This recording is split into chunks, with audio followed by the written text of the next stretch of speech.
White board സ്റ്റോറിലേക്ക് സ്വാഗതം. നമ്മളിന്ന് പോകുന്നത് ബൈസൺ എന്ന പുതിയ തമിഴ് ചിത്രത്തിലേക്കാണ്. ബൈസൺ മാരി സെൽവരാജാണ് ഡയറക്റ്റ് ചെയ്തിരിക്കുന്നത്. നായകനായി വരുന്നത് ധ്രുവ് വിക്രമാണ്. ധ്രുവ് വിക്രത്തിനോടൊപ്പം തന്നെ ലാല്, പശുപതി, രജീഷ വിജയൻ, അനുപമ പരമേശ്വരൻ തുടങ്ങിയ ക്യാരക്ടേഴ്സും ഉണ്ട്. ഈ സിനിമയുടെ ഒരു വൺ ലൈനിലേക്ക് പോവുകയാണെന്നുണ്ടെങ്കിൽ തമിഴ്നാട്ടിലെ റൂറലായ ഒരു ഗ്രാമം, അവിടെ ആൾക്കാർ തമ്മിൽ ജാതിയുടെ പേരിലൊക്കെ മറ്റും പോരാട്ടമുണ്ട്. രണ്ട് ലീഡേഴ്സുണ്ട്. ഈ രണ്ട് ലീഡേഴ്സിന് വേണ്ടി അന്യോന്യം വെട്ടിച്ചാകലും മറ്റുമൊക്കെയാണ് അവരുടെ ഒരു പരിപാടി. ഇതിൻ്റെ ഇടയിൽ വന്നുപെട്ട് പോകുന്ന ഒരു ഫാമിലി. ഈ ഫാമിലിയിൽ കിട്ടൻ എന്ന് പറയുന്ന ഒരു പയ്യൻ, അവൻ സ്കൂളിൽ പഠിക്കുകയാണ്. അവന് കബഡി കളിക്കാൻ നല്ല കഴിവുണ്ട്, നല്ല മിടുക്കനുമാണ്. ആ കഴിവ് അവൻ്റെ സ്കൂളിലുള്ള സാർ മനസ്സിലാക്കുന്നു, അവനെ പ്രൊമോട്ട് ചെയ്യുന്നു. പിന്നീട് അവൻ എങ്ങനെ ഈ സിറ്റുവേഷനിൽ നിന്നെല്ലാം ആ കടമ്പകളെല്ലാം കടന്ന് എങ്ങനെ ഉയർന്നു വരുന്നു എന്നുള്ളതാണ് സിനിമയുടെ ഒരു ഇതിവൃത്തം എന്ന് പറഞ്ഞു കഴിഞ്ഞാൽ. ഈ സിനിമയുടെ ഒരു എക്സിക്യൂഷൻ പോയിൻ്റ്, ഒരു ഫസ്റ്റ് ഹാഫ് സെക്കൻഡ് ഹാഫ് എന്നുള്ള നിലയിലേക്ക് നമ്മൾ പോകുകയാണെന്നുണ്ടെങ്കിൽ ഗംഭീരമായ ഫസ്റ്റ് ഹാഫും ഗംഭീരമായ സെക്കൻഡ് ഹാഫുമാണ്. ഒരുപോലെ ടെമ്പോ മെയിൻറ്റെയിൻ ചെയ്ത് ഓഡിയൻസിനെ എൻഗേജ് ചെയ്ത് ഹുക്ക് ചെയ്ത് നിർത്തി ഇതിൻ്റെ കഥ പറഞ്ഞിട്ടുണ്ട്. പൊളിറ്റിക്സ് ഉണ്ട്, രാഷ്ട്രീയം പറയുന്നുണ്ട്. പക്ഷേ ഓവറായിട്ടുള്ള രാഷ്ട്രീയത്തിൻ്റെ ഒരു പുഷിംഗ് ഒന്നുമില്ല. കൃത്യമായ കാര്യങ്ങൾക്ക് നല്ല രീതിയിൽ പറഞ്ഞു വെച്ചിട്ടുണ്ട്. സരപ്പട്ട പരമ്പരയെ പോലുള്ള ഒരു ലൈനിലാണ് പടം പോകുന്നത്. ഒരു സ്പോർട്സ് ഡ്രാമ, കബഡിയെ മുൻനിർത്തിയാണ് കഥ പറയുന്നത്. ഈ കഥ അങ്ങനെ ഒരു സ്പോർട്സ് ഡ്രാമയിലെ ടോണിൽ പറയുമ്പോഴും ഓരോ ക്യാരക്ടേഴ്സിൻ്റെയും ഒരു ആർക്കും ആ ക്യാരക്ടേഴ്സിൻ്റെ ഡയലോഗും പെർഫോമൻസും ഒക്കെ ഭയങ്കര രസമായിട്ടാണ് എടുത്തിരിക്കുന്നത്. ഇതിൻ്റെ ഒരു ഡിറക്ഷൻ ആംഗിളോട്ട് മാരി സെൽവരാജിൻ്റെ ഡിറക്ഷൻ ഈ അടുത്ത കാലത്തായിട്ട് വന്ന സിനിമകളെല്ലാം തന്നെ, അദ്ദേഹത്തിൻ്റെ വന്ന സിനിമകളെല്ലാം തന്നെ ചർച്ചാ വിഷയങ്ങളാവുകയും ഒരുപാട് ഫാൻ ഫോളോയിങ് ഉണ്ടാക്കിയെടുത്തൊരു ഡയറക്ടറാണ്.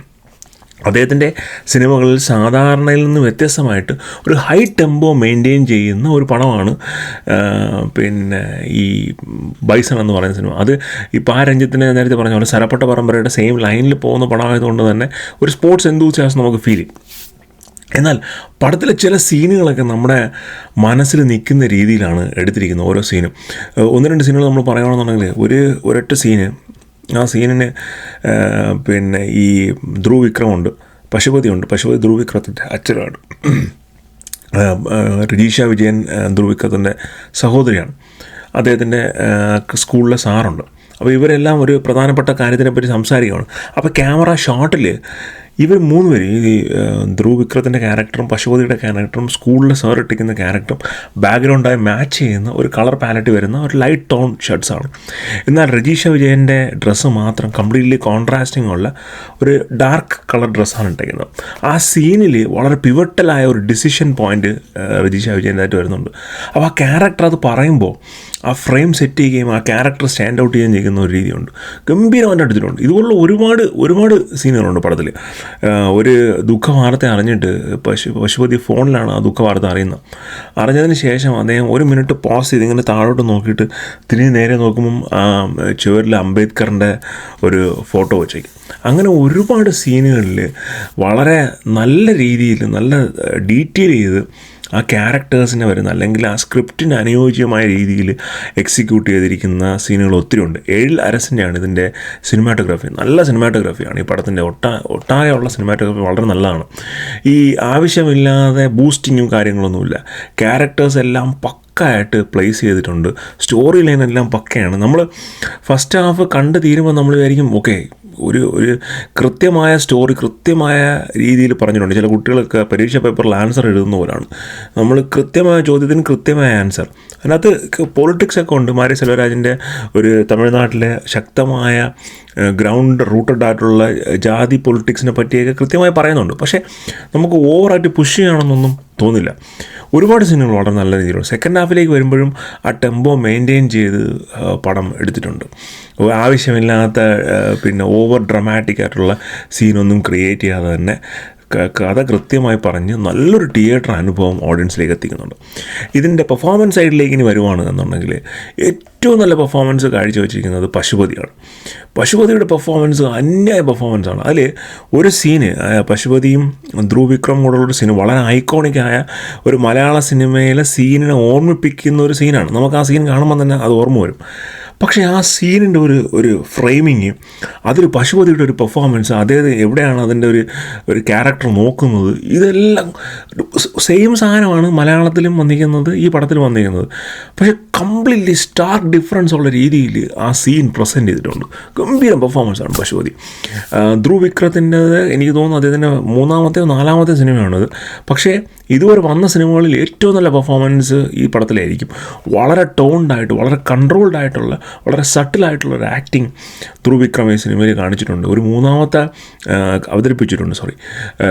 മൂന്നാമത്തെ സിനിമയിൽ അല്ലെങ്കിൽ 4-ാമത്തെ സിനിമ ഉള്ള ഒരു ആക്ടറാണെന്ന് തോന്നുന്നില്ല. അത്ര അടക്കം വന്ന രീതിയിൽ പുള്ളിക്കാരൻ ഇതിനകത്ത് പെർഫോം ചെയ്തിട്ടുണ്ട്. ഒരുപക്ഷെ ഒരുപാട് ട്രെയിൻ ചെയ്തിട്ടുണ്ടായിരിക്കും. കാരണം ഈ കബഡി സീക്വൻസുകളൊക്കെ കാണിക്കുമ്പോഴത്തേക്ക് ശരിക്കും ഒരു കബഡി പ്ലെയറിൻ്റെ ഒരു ബോഡി ലാംഗ്വേജ് കൂടിയാണ് അതിൻ്റെ അകത്ത് ധ്രുവ് പെർഫോം ചെയ്തിരിക്കുന്നത്. ഒരു അതിഭാവുകത്വം ഇല്ലാതെ തന്നെ ക്യാരക്ടർ ചെയ്തിട്ടുണ്ട്. പിന്നെ എടുത്തു പറയാനുള്ള പെർഫോമൻസ് വരുന്നത് രജീഷ വിജയൻ്റെ ക്യാരക്ടറാണ്.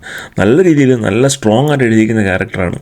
നല്ല രീതിയിൽ പുള്ളിക്കാരിക്ക് അത് സ്ക്രീനിൽ കൊണ്ടുവരാൻ സാധിച്ചിട്ടുണ്ട്. അനുപമ പരമേശ്വരൻ്റെ ക്യാരക്ടറും വളരെ നല്ലതാണ്.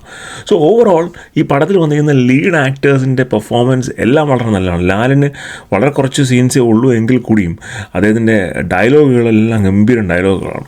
അപ്പോൾ അങ്ങനെ ഈ ക്യാരക്ടേഴ്സിന് വളരെ സ്ട്രോങ് ആയിട്ടുള്ളൊരു പെർഫോമിങ് ആംഗിൾ കൊടുത്ത് എഴുതിയിരിക്കുന്ന ഒരു ചിത്രമാണ്. ലാലിന് ഓപ്പോസിറ്റായിട്ട് എഴുതുന്നൊരു ക്യാരക്ടറുണ്ട്. അത് ഫിലിം ഡയറക്ടർ അമീർ ആണോ എന്നെനിക്കൊരു സംശയമാണ്. ഞാൻ അദ്ദേഹത്തിന് അധികം സിനിമകളിൽ കണ്ടിട്ടില്ല, അതുകൊണ്ട് എനിക്ക് പേര് ഓർത്തെടുക്കാൻ സാധിക്കുന്നില്ല. പക്ഷേ വളരെ നല്ല പെർഫോമൻസാണ്.